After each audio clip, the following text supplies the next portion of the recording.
Hello, namaskar, and welcome to StudyIQ. I am Prashant Pavani. I hope you are doing good. Many important articles to go through. The first one is about not a crime. It's about adultery. This one is about Ayodhya case. This one is about Syria. You have a province called Idlib. What's going on in Idlib? We'll talk about it. And then we have this Aadhaar-based article. You have two articles. One is about Venezuela and this one is about yes, no. And it's complicated. Should the convicts in the Rajiv Gandhi case be released? So dear friends, let's crack on, and before moving ahead, I would like to introduce all of you to our pen drive and tablet courses. For various different exams, we have different pen drive and tablet courses. To find out more about it, check out StudyIQ.com. If you have any question or queries, feel free to give us a call on the numbers that you can see on your screen. Download the PDF of today's lecture from my FB page and Twitter handle. Now, not a crime. Finally, Supreme Court has struck down this colonial era of British Raj. At that point of time, this law was introduced in our country in this IPC, that is Indian Penal Code. You have this. We used to have this section 497, and as per this 497, a man can file complaint if his wife was cheating, but a woman can't if the husband was cheating. So how it works? Let me give you a sort of hypothetical example. We can take two scenarios here, scenario 1 and scenario 2. Now in this scenario 1, we have one husband, we have a wife, and then we have this third party. This third party and wife having extramarital affair with each other, and if husband finds out, then this person here, a criminal case can be filed against this person. That person can be, if proven guilty, then that person can be thrown behind the bars for somewhere around 5 years. What will happen with the wife? Nothing will happen with the wife, right? As far as legality is concerned, nothing will happen with wife. No sort of criminal procedure will take place against the wife here. So this was number one scenario. Number two scenario is you have husband, you have wife here, and now this time husband is having extramarital affair with a lady, say for example, who is third party in this case. And if wife finds out, then she cannot do anything at all as far as legality is concerned. She cannot file a case. No sort of criminal procedure will take place against this husband or the lady involved at the third party here. Here again, coming back to case number 1, if husband is happy with this thing, then nothing will happen. If husband is not happy with this case, then a case will be filed. So what we can make out of this thing that we find in 497 is that it is definitely a patriarchal law. It is giving this excessive rights to a husband as far as wife and her relationship is concerned. So this was something that was as per individual rights, right? This thing was of course a sort of a partial thing, or it was biased law. So this has been struck down by Supreme Court, which is a good news for the nation. Good news in the sense that it's more just for women as well. The other thing is government has argued that if you remove this thing, then this will impact you can say this institution of marriage. But that argument is not that logical, because Supreme Court is not asking us, or it's not forcing us, it's not telling with the by striking down this colonial era law on adultery. Supreme Court is not insisting us that we need to have this adultery sort of relationship. What it is saying is, just in case if someone is having this sort of relationship, then you can use that thing as a ground for your divorce, but you cannot. This is something that is going on between two individuals, two adults. Consent is there. So there is nothing criminal about it. Yes, you can file a case, in the sense a civil case, where you can seek divorce if you find that your spouse, may it be husband or wife, if they are having this sort of out of marriage relationship, then it can be it can be a good ground for divorce, but not for a crime. So this is a thing that has been clarified by Supreme Court. The other thing is, now we can see that our legal world, right, it's more progressive. It's more you can say it's flourishing as well. It's more mature, because recently we saw this 377 was basically rejected by Supreme Court, and now we find this 497 as well. As far as this individual rights are concerned, India is getting more and more mature in terms of in terms of legal side. Of course, in society, still we find some sort of friction and resistance.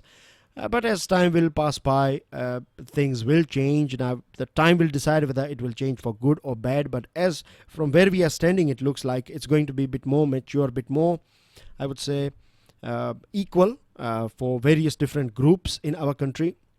And as far as laws are concerned, they should be based on individuals' choice. They should be based on rights-based social relations, and not a sort of state-imposed moral orders. Like 377 was a state-imposed thing, 497 is a state-imposed thing. But now these things are history. The sad thing is that as far as Parliament is concerned, Parliament has been, more reactive, or I would say rather inactive, because generally speaking, what we find is that all this dusting of these old laws is done by Supreme Court or courts, high courts. What Parliament is doing, it is the job of Parliament, to go through this sort of laws that are, prevalent in our country from ages and ages, and they should go through these parliamentarians. They should go through these laws, and they should compare it with the ground scenario, real scenario. They should form committees and seek opinion from people and citizens, and based on all these things, they should decide whether this law is important or not important.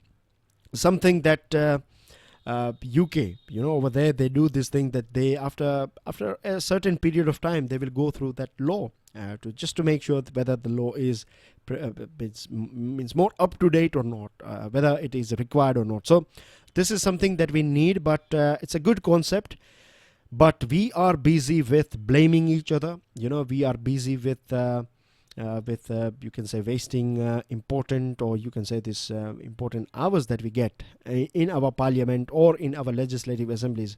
We waste it after blaming each other for politics and other things. For this sort of petty things, we are leaving behind so many national topics. So this is a sad scenario, right? Parliamentarians, government as well as opposition leaders, they have to understand this thing, that they are there to serve us. They are there for every one of us. So it's better that they do look after our interests, and they need to get rid of this sort of outdated laws. Moving on to another item, this is about a fraught timeline. Now this fraught timeline is about this Ayodhya case. Now back in 1994, in this Ismail Faruqi case, Supreme Court, or to be more specific, Constitution Bench of Supreme Court said that a mosque is not an essential part of the practice of the religion of Islam. Let me repeat here. Constitution Bench said that a mosque is not an essential part of the practice of the religion of Islam, and namaz, that is prayers that Muslims do, right? This namaz by Muslims can be offered anywhere, even in open. So based on this thing, based on this flexibility that Muslims have in their religion, in Islam, that they can offer namaz anywhere in open, Supreme Court's Constitutional Bench back in 1994 in this Ismail Faruqi case said that mosques are not that important. And we have one judge, his name is Justice Abdul Nazeer. Abdul Nazeer is part of this 3-judge bench. Now what's going on, or why this thing is in the first page of the Hindu, as well as we find one editorial on this topic, is because we have this 3-judge bench, and out of this 3-judge bench you have one judge. Out of this 3 judges that we have in this bench, we have one judge called Justice Abdul Nazeer. Now 2 judges said that basically there are a few groups out there. They said that government should, or this, not government, but basically this Supreme Court should look into this Ismail Faruqi case, because they are not happy with this statement of Constitution Bench terming or declaring that mosque is not that important as far as prayers are concerned, because Muslims can offer prayers anywhere. So there are people out there, they are not happy with this thing, and so they requested the Supreme Court, or requested this 3-judge bench, that this particular matter, or this Ismail Faruqi case, should be referred to a constitutional bench of a 7-judge, so that this proper clarification can be, or it should be looked again, because they are not happy with this thing. They feel that this is something that is not right. So out of these 3 judges, I hope these things are making sense. I'm not making it too confusing for you guys. So this plea was filed in front of this Supreme Court bench where you have 3 judges. So 2 judges said that said no, that it means has declined that no, this there is no point of referring this matter to a 7-judge bench. But then you have one judge called Justice Abdul Nazeer. He has said this thing, that he argues, or his verdict or his side is that he is saying that this Allahabad High Court back in 2010, Allahabad High Court distributed this portion, this Ayodhya Bhumi, that is this whole case or this land in question was distributed back in 2010 by this Allahabad High Court between 3 parties. Out of these 3 parties, you have 2 parties are Hindus and 1 party is a Muslim party. So this was challenged in Supreme Court. This verdict was challenged, and Mr. or Justice Nazeer is saying that when it comes to religion, when it comes to this sort of topic, we should not be hasty. We should take our time. We should analyze this thing from various different angles, and then only we should, you can say, take a stand on this thing. He was talking about this decision taken by this 3-judge bench, of course, in which he is also one part of this 3-judge bench. The other thing is this majority view, or this 2 judges, they have also ordered that the hearing in the main Ayodhya title suit case or this appeals should resume in the week commencing from 29th October. Now on 2nd October, one of the judge, that is Chief Justice of India, who is part of this 3-judge bench, is going to retire. So we are going to find a new judge on board, and then on 29th, hopefully it will be new CJI, Justice Gogoi, I believe, will be part of this bench. He will replace CJI here, but anyways, we don't know. We have to wait and watch for that. But Justice Abdul Nazeer, he's also arguing that this is, we have Article 15, fundamental rights, fundamental right against discrimination. We cannot, face discrimination. No one can discriminate us based on our religion, based on our sex, based on our race, based on our skin color. So this is a thing, and if something like this takes place, if the state is breaching our fundamental right, then we can appeal to, we can go and knock the doors of Supreme Court or courts or High Court. Then we have Article 25 and 26, which protects, and which guarantees that we can practice religion, we can profess and propagate religion in our country, and this is something that has been allowed by our constitution. So that's everything regarding this case. Now you have a timeline in front of you. So here we go, right, in 1993. So it all started in 1949. Then we know in 1992 a big thing took place. Babri Masjid was demolished. In 93, this Ismail Faruqi writ petition was filed by Ismail Faruqi in Allahabad High Court. Supreme Court says in Faruqi this thing, that mosque is not integral to Islam, and as per Mr. Nazeer or Justice Nazeer, this whole 2010 judgment of Allahabad High Court was based on this statement, and because of this thing, it's not fair. There are Muslims out there, or these parties, they are not happy with this stand of Supreme Court, and still now we have to wait and watch, right? October 29th, from this date, things will move ahead. So I hope so far things are clear to you. This is a timeline for you guys. You can of course download this PDF and then you can go through it. It's very easy, and I will insist you guys to go through it so that you know exactly all, you are aware about all the important milestones starting from 49 to September 27th, 2018. Moving on to another item, it is about Idlib. Now, first of all, let's talk about geography of this place called Syria. You can see here, Syria is in front of you. I'll show you a technique how you prepare, maps, or how you make sure that as far as maps are concerned, you are all right with it. So how you can start is, you can either start, when I say Syria, then of course you will randomly start, just untrained way. What we do generally speaking is, we'll start with big things that are more visible. So we'll observe Syrian desert here, and then we'll observe Damascus is capital, and things like that. Then we'll quickly have a glance over, like you have Lebanon, Israel, and other countries are bordering this country. Yes, that's a method as well. It depends, but if you want to go a bit more, in a proper manner, or you can say in a proper method can be this one, that you start clockwise, so start with 12 o'clock. So in the northern side we find Turkey, then you can just in the clockwise direction. If you come this side at 3 o'clock, we find that this country here, this is a big country sharing its border with this country Syria, and this country is Iraq. Then we come here clockwise at 6 o'clock, roughly speaking, we reach here, we find Jordan is a country.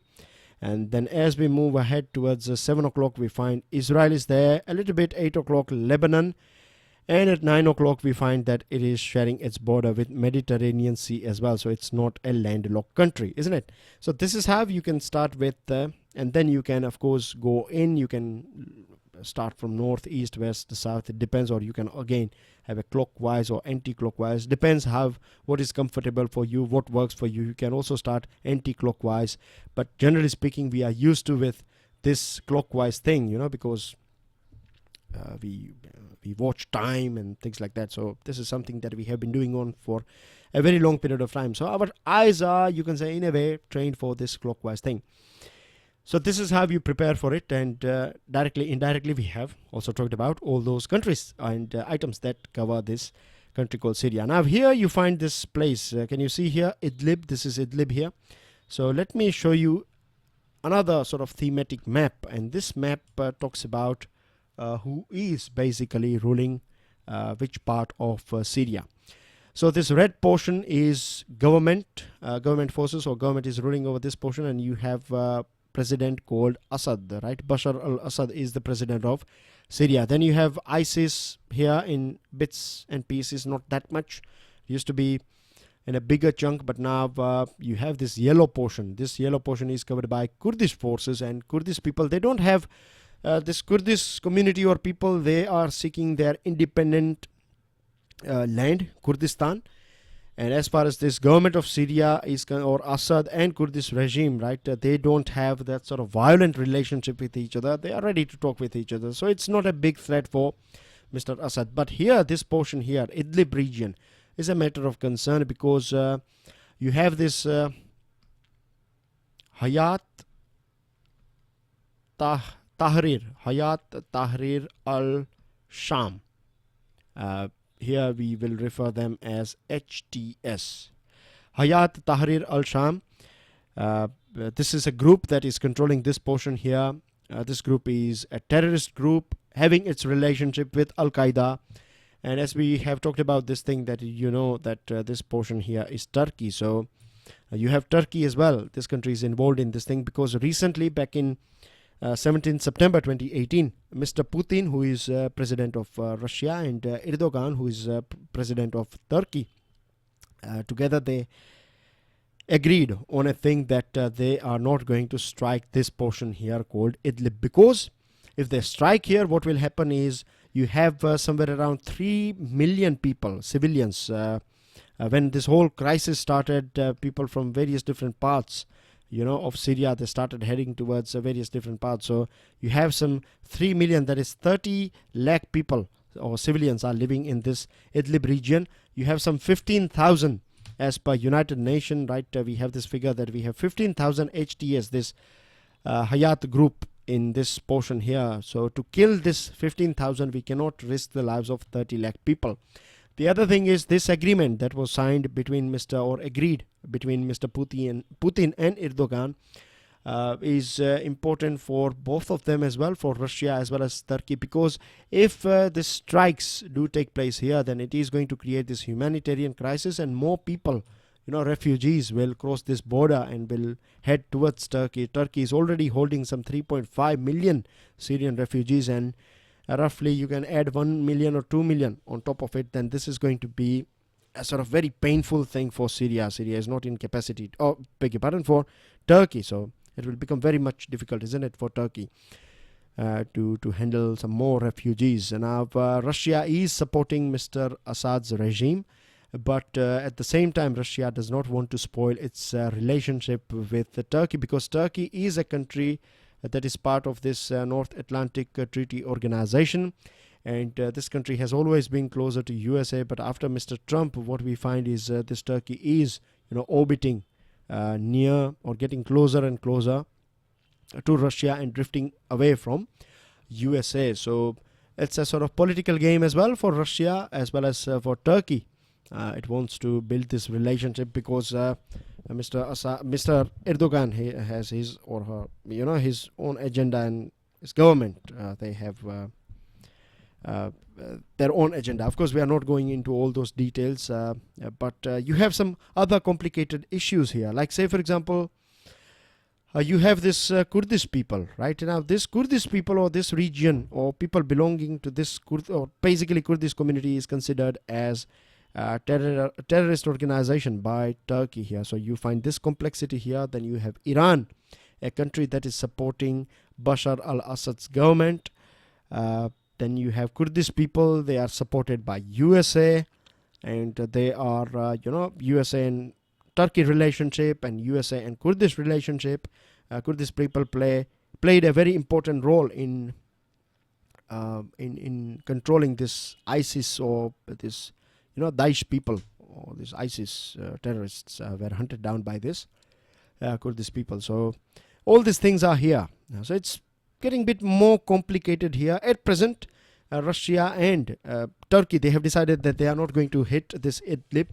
So for time being, things are all right, but it's not going to be that easy, because Turkey is, looking for a sort of peaceful way of pacifying this HTS and bringing them on table. But this HTS militants are battle hard. They are basically very hardcore, and they are a bit aggressive as well in terms of their military strategy. So it's not going to be that easy for Turkey to pacify this HTS. At the same time, this agreement has created a sort of, it has postponed this battle. But as far as this war is concerned, as far as this stability and you can say tranquility in this Syria is concerned, it's not going to be, it looks like it will take some more time, maybe 3-4 more years, who knows. Finding an equilibrium is about Aadhaar. Now, yesterday we have talked about Aadhaar in detail, so I'm not repeating all those things that we have discussed yesterday, but we can talk about this money bill here. We talked about money bill yesterday as well, so let's be a bit more technical here. See, you have this Article 110, sub-article 3 in our constitution that deals with money bill. Now, as far as definition of money bill is concerned, you have this thing as well, that if money is taken or withdrawn, or if money is injected in consolidated fund of India, then that particular bill dealing with that thing will become a money bill. And decision to decide whether a particular bill is money bill or not, it is the Speaker of Lok Sabha, right? He or she is the final authority to decide whether a particular bill is money bill or not. And this cannot be challenged in a court. It cannot be challenged by president, or it cannot be challenged by either house of our parliament. So this is one of the most important thing that you find in this article here. Apart from that, this article is talking about Justice Chandrachud, his stand, and stand taken by other judges. It's more bit technical. Right, if you have extra time, you can go through it, or as far as your understanding is concerned, we have talked about this thing yesterday, and here you have few more important items. So that's everything regarding this article. Now, moving on to another items, we have this Venezuela here, article on Venezuela. What's going on in Venezuela? Things are not right as far as economy is concerned. USA has applied sanction on this country. This country is producing oil, but because of this oil prices going down, they were a bit down from last couple of years. So because of this thing, this Venezuela made huge amount of loss. Financially speaking, right, people are facing inflation. Some huge inflation is there, and it's not just inflation, but government is also out of money, so importing items is becoming a bit impossible for the government. And you have this shortage of essential items like food, medicine, and other things. So it's in chaos basically. And then you have this should the convicts in the Rajiv Gandhi case be released. Now, we have talked about this thing. The most important thing is yes or no, whether they should be released or not. It's something that governor or the bench will decide, or this it's a bit technical here, because we have talked about this thing, that this whole case is of CBI, and governor cannot take a decision that on a thing that is associated with central law. Now we have this question as well, that if Council of Minister is saying no to something or yes to something, and if governor is not happy with this thing, then what will happen? So this is a sort of gray area that we have in our constitution, so only time will tell. We have to wait and watch for this thing, but so far we have understood what's going on with this thing, power of government, power of governor and president, and all these things we have discussed, right? So I hope you recall all those items. Now, important news items, we don't have that many, but what we have is important. Telangana comes under Pol Code, that is Model Code of Conduct, because Telangana's this TRS government had prematurely dissolved this assembly earlier this month. So Election Commission has applied Model Code of Conduct here. Generally what happens is, when the dates are announced, from that point of time a particular state will come under MCC, but now you have this early dissolution, so because of this thing. Then you have Sabrimala case, temple entry verdict. It's going to be delivered today. We know, we can safely say, because earlier on Supreme Court has said that this Sabrimala temple is steeped in patriarchy. So we believe, hopefully, that it will be in favor of women, today's verdict, but still we have to wait and watch. Uzbekistan has invited India to join this rail project. Now, first of all, let me tell you that ignore this portion, right? You find this sort of maps, it's fine.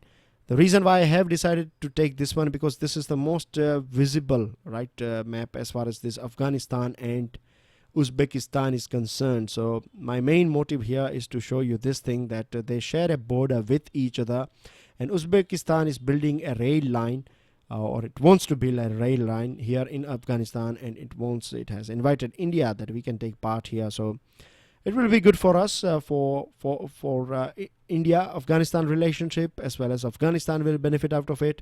We can reach to our extended neighborhood, which is the Central Asian portion. So it's going to be win-win. Very interesting news item, right? Very fascinating, of course, that we are going to have this smart coach, right? Where you have CCTV and artificial intelligence powered CCTV, not ordinary CCTVs, artificial intelligence, AI powered CCTVs, and you have this black box as well, a thing that you find in your aeroplanes, so black box, and then you have a water level indicator, and you have emergency intercom for passengers, and I can go on and on. There are so many things. Wi-Fi and radio and safety features are there, that if something is wrong with track or something, then this will be updated to driver of this train, or authorities concerned and things like that. So it's a good thing, right? Very, very interesting, very fascinating. We have this financial news. Short-term rates fall as RBI eases SLR norms. So it's about liquidity. The Reserve Bank of India has allowed banks to consider a further 2% of their treasury holdings as high-quality liquid assets, HQLA, under Basel III calculation, potentially releasing up to 2 lakh crore rupees in the market. So it will be, it will add more liquidity. So when you have a proper, reasonable liquidity, it will boost, you can say, investment climate as well as economic activity. It will not investment climate will be a byproduct, but it will work like you can say a sort of a petrol, or a sort of a fuel that will kick this, that will add or give a sort of you can say boost to this economic cycle. I hope things are clear to you regarding this thing. It's basically on demand and supply, right? Flow of money and demand and supply, and when interest rates are lowered, or if terms and conditions are lowered, and if banks are going to have extra cash at the end of the day, then this can be, or extra money, then this money can be given out as a loan, and then banks can earn interest and profit, as well as people taking loan will invest in the market. Here are your vocabularies. Yesterday's answer is Chile, and looks little bit similar to Kerala, right? Now, not of course exactly, but a sort of touch is there. And then I have a question, map-based question for you guys. The question is, pay attention here, that Russia, right? Russia is having a strategy or policy called Mediterranean policy, right? Or a vision for Mediterranean Sea or countries associated with it. Now, geographically speaking, why Turkey is important for Russia? I'm talking purely about geography. I'm not talking about politically. I'm not talking about geopolitics. Pure geography. So go through this portion here and tell me that exactly the name of that place that will help Russia, to achieve its whatever vision it is having for this portion called Mediterranean Sea. With this, these are your answers on your screen. These are your 2 new questions with this flag question. And that's everything. Thank you very much for listening. God bless you all. Jai Hind.